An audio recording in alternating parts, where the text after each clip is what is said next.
थोड़ी तेज करो। उस आंगन में दो वृक्ष लगे थे, एक यमला और एक अर्जुन। दो वृक्ष लगे थे, एक इमली को और एक कोहा को।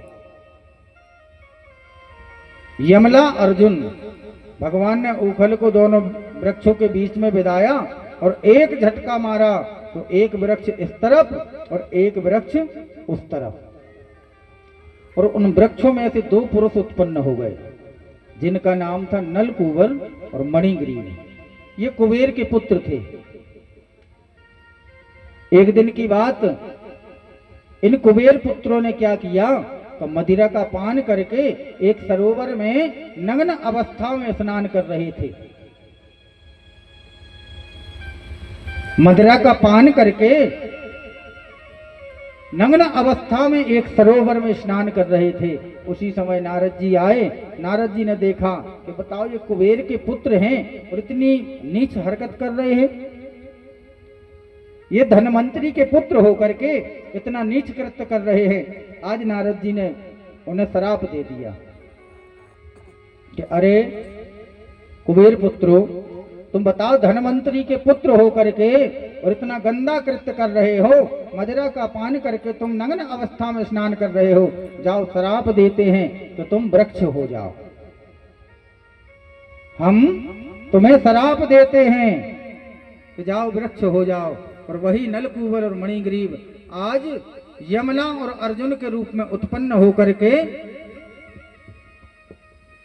आज भगवान के चरणों का स्पर्श होने से दोनों का उद्धार हो गया। बोलो वृंदावन बिहारी लाल की जय। तो भगवान ऐसी लीला भी करते जा रहे हैं और दुष्टों का उद्धार भी करते जा रहे हैं। सुखदेव जी कहते हैं, पारीक्षित, भगवान धीरे धीरे थोड़े बड़े होते जा रहे हैं और आज भगवान छोटे छोटे बछड़ों को चराने लगे। छोटे छोटे बछड़ों को चराने लगे। बछड़े चराने के लिए जैसे ही जंगल गए तो एक अघासुर नाम का दैत्य आया है अजगर के रूप में। अजगर के रूप में जब वो आया तो ग्वाल वालों ने कहा, अरे कृष्ण, ये जंगल में ये गुफा तो हमने पहली बार देखी है। तो बताओ, हम लोग भोजन करने के लिए कभी इस वृक्ष के नीचे बैठे, कभी उस वृक्ष के नीचे बैठे। इतनी अच्छी गुफा है, क्यों ना हम इस गुफा के नीचे बैठेंगे। कृष्ण ने कहा, ठीक है। आज कृष्ण, बलराम आदि तनसुखा मनसुखा सभी गोप ग्वाल अजगर के मुंह में पहुंचे। अजगर ने सोचा कि कृष्ण बलराम आ चुके हैं, अब हम इस मुंह को बंद कर लें। जैसे ही मुंह बंद किया, गोप ग्वाल सब बेहोश हो गए। धीरे धीरे गोप ग्वाल बेहोश हो गए। तो भगवान ने अपनी लीला बताना प्रारंभ कर दिया। बड़ा विकराल रूप रखा। रूप धारण करके आज उस अजगर का मुंह फटा करके अजगर का भी उद्धार कर दिया। बोलो वृंदावन बिहारी लाल की जय। संत कहते हैं, ये अगासुर कौन है? ये अगासुर पूर्व काल में शंखासुर का पुत्र था। वह युवा अवस्था में सुंदरता में दूसरे कामदेव के जैसे था।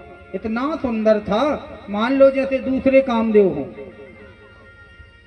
एक दिन मन्यांचल पर्वत पर जाते हुए इनने अष्टावक्र मुनि को देख लिया था और ये उनको देख करके हंसने लगे।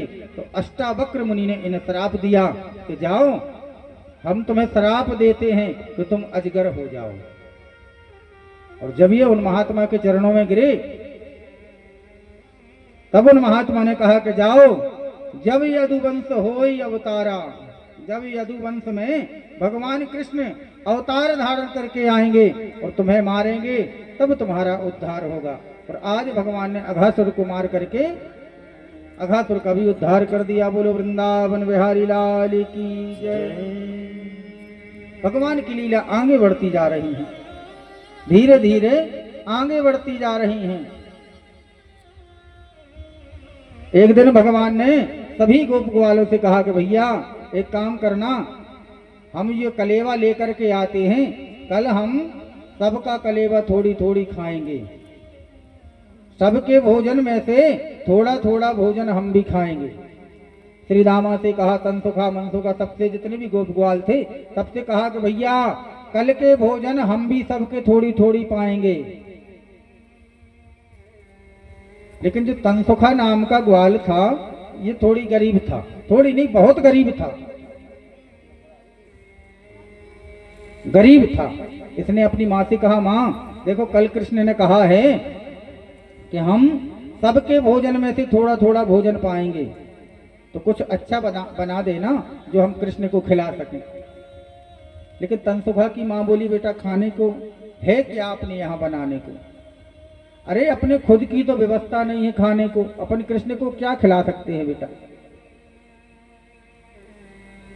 एक काम करना, तुम्हारे लिए तो भोजन रखी है, कल परसों की बासी कड़ी रखी है, वो तुम्हारे लिए तो हो जाएगी। लेकिन बेटा एक काम करना, उस कड़ी को तुम कृष्ण को मत खिलाना, कहीं छुप करके तुम पा लेना और कृष्ण को बता देना कि हम कुछ नहीं लाए थे। कृष्ण ने कहा, तनसुखा ने कहा ठीक है। आज दूसरे दिन सब लेकर के फिर अपने अपने कलेवा लेकर के और पहुंचे, और जैसे ही पहुंचे तो भगवान ने कहा, हाँ भैया निकालो सब कौन कौन क्या क्या लेकर के आया है। तनसुखा ने सोचा देखो हम कड़ी बता देंगे तो बहुत बड़ी बेइज्जती हो जाएगी, और दूसरी चीज ये कड़ी भगवान पे खाए भी नहीं जाएगी, क्योंकि ये कल परसों की कड़ी है, बहुत खट्टी हो गई होगी। तो आज तनसुखा वहां से उठे तो बगल में जाकर के एक वृक्ष के नीचे बैठ करके उस बासी कड़ी को खाने लगे। भगवान ने देखा तनसुखा नहीं है, पेड़ के पीछे जाकर के देखा तो तनसुखा कड़ी को खा रहे हैं। भगवान ने कहा, अरे तनसुखा, अरे छुप छुप के भोजन कर रहा है। तनसुखा बोला, भगवान हम तुम्हें कृष्ण क्या बताएं, हमारे यहाँ खाने को कुछ नहीं था, तो ये कड़ी थी, ये भी कल परसों की थी, तो हमने सोचा इस कड़ी को नहीं हम कृष्ण को खिलाएंगे। आज भगवान ने कहा चलो यहाँ से उठो, जहां सब बैठे हैं वहां चलो पहले तो तुम। आज भगवान तनसुखा को लेकर के आए और आकर के जो जो भोजन सब लेकर के आए थे, कोई मालपुआ लिए था, कोई रबड़ी लिए था, कोई कुछ लिए था, कोई बालूशाही लिए, कोई कुछ लिए, सारे गोप ग्वाल कुछ ना कुछ लेकर के आए थे। तो भगवान ने आज क्या किया कि एक बर्तन में जो मालपुआ लेकर के आया था वो मालपुआ तोड़कर डाले, जो रबड़ी लेकर के आए थे जो रबड़ी डाली, कोई कुचिया लेकर के आया, कोई आलू बंडा समोसा कुछ भी लेकर के आया, उन्हें सब मिला करके पूरा इकट्ठा सब मिलाया और सब मिला करके थोड़ी थोड़ी सबको दे दिया। अब बताओ, जब सब मिल गया कि उसी में कड़ी मिल गई, उसी में रसगुल्ला मिल गए, उसी में मालपुआ मिल गए, उसी में सब्जी मिल गई, उसी में रोटी मिल गई, उसी में बालूशाही मिल गई, तब तुम्हें काय को स्वाद मिले है? स्वाद काय को मिले है बताओ? थोड़ी थोड़ी सबको मिले है। कड़ी को भी स्वाद आ है, रसगुल्ला को भी स्वाद आ है, मालपुआ को भी स्वाद आ है। तो जब भगवान ने सबको बांटा और सबने जब पाया तो उस भोग का नाम हो गया मोहन भोग। आज भी आप लोग जब वृंदावन जाओ तो बिहारी जी के मंदिर में जाना, 2 नंबर गेट पे जो 56 भोग लगता है भगवान को, वो 56 भोग लगा करके पूरा भोग मिक्स किया जाता है और सब मिला करके 2 नंबर गेट से शाम को बांटा जाता है। वो कहलाता है मोहन भोग। तो भगवान ने आज सबका जूठा खाया है, सबका जूठा खाया है। तो ब्रह्मा जी ब्रह्मलोक में बैठ करके देख रहे, अरे ये कैसे परमात्मा होगा, ये भगवान नहीं हो सकता है। जब बताओ ये ग्वाल वालों का जूठा खा रहा है तो ये भगवान नहीं हो सकता है। हम तो इनकी परीक्षा लेने जाएंगे। और आज ब्रह्मा जी आए और ब्रह्मा जी ने पूरे गोप ग्वालों को लिया, गौओं बछड़ों को लिया और ले जा करके ब्रह्मलोक पहुंच गए। ब्रह्मलोक पहुंचे, इधर देखा भगवान ने, अरे गौएं कहाँ हैं, गोप ग्वाल कहाँ हैं। अंतर्दृष्टि से देखा कि अरे ये तो ब्रह्मा जी की चाल है। ब्रह्मा जी गौओं को लेकर चले गए, बछड़ों को लेकर के चले गए, ग्वाल वालों को लेकर के चले गए, सबको लेकर के चले गए। भगवान ने माया को आदेश दिया, माया पुनः वही गौएं पैदा कर दो, पुनः वही बछड़े प्रकट कर दो, पुनः वही गोप ग्वाल